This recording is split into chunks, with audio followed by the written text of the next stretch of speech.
Hi friends, welcome to Nellore వంటకాలు. ఈరోజు recipe బీరకాయ పెసరపప్పు కర్రీ. 3 బీరకాయలు, 1 కప్పు పెసరపప్పు, 4 గ్రీన్ చిల్లీ, వెల్లుల్లిపాయలు, కరివేపాకు, 1 టమాటా, 3 మీడియం సైజు ఆనియన్స్ తీసుకోవాలి. బీరకాయ పెసరపప్పు కర్రీ చాలా టేస్టీగా ఉంటుంది. ఒకసారి మీరు కూడా ట్రై చేయండి. ముందుగా తయారీ విధానం చూద్దాం. ముందుగా గ్యాస్ మీద స్టీల్ బౌల్ పెట్టుకొని పెసరపప్పు వేసి దోరగా వేగనివ్వాలి.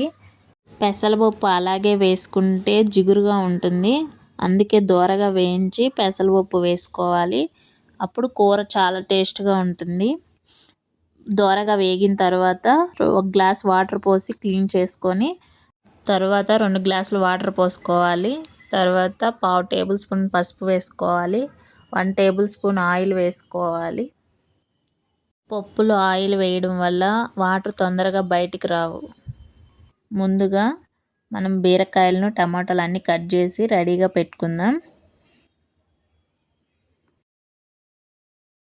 గ్యాస్ మీద కళాయి పెట్టి 3 టేబుల్ స్పూన్ ఆయిల్ వేసుకోవాలి.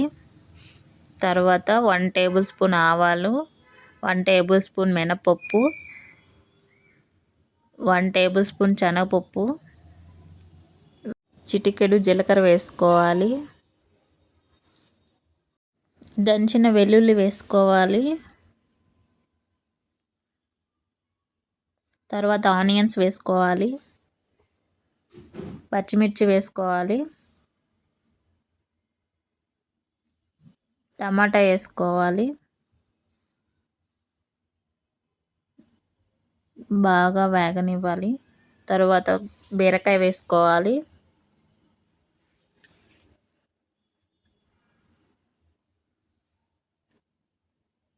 పది నిమిషాలు మూత పెట్టి బాగా మగ్గనివ్వాలి.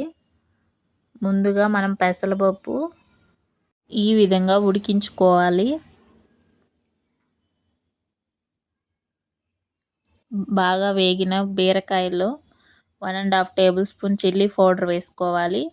ముందుగా మనం గ్రీన్ చిల్లీ వేసుకున్నాం కాబట్టి 1.5 టేబుల్ స్పూన్ చిల్లీ పౌడర్ వేసుకోవాలి. తరువాత ముందుగా ఉడికించుకున్న పప్పును వేసుకోవాలి. బాగా కలుపుకోవాలి.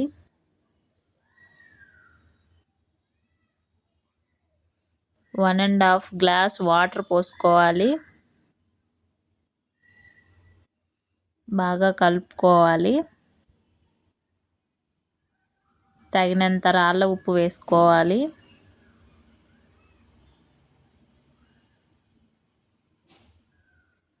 పది నిమిషాలు మూత పెట్టి ఉడికించుకోవాలి.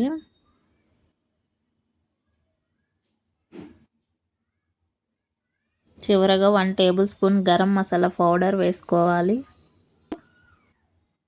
ఎంతో రుచికరమైన బీరకాయ పెసరపప్పు రెడీ అయిపోయింది. చపాతీలోకి, వేడి రైస్లోకి చాలా బాగుంటుంది. ఈ వీడియో మీకు నచ్చితే లైక్ చేయండి, షేర్ చేయండి, సబ్స్క్రైబ్ చేయండి. Thank you.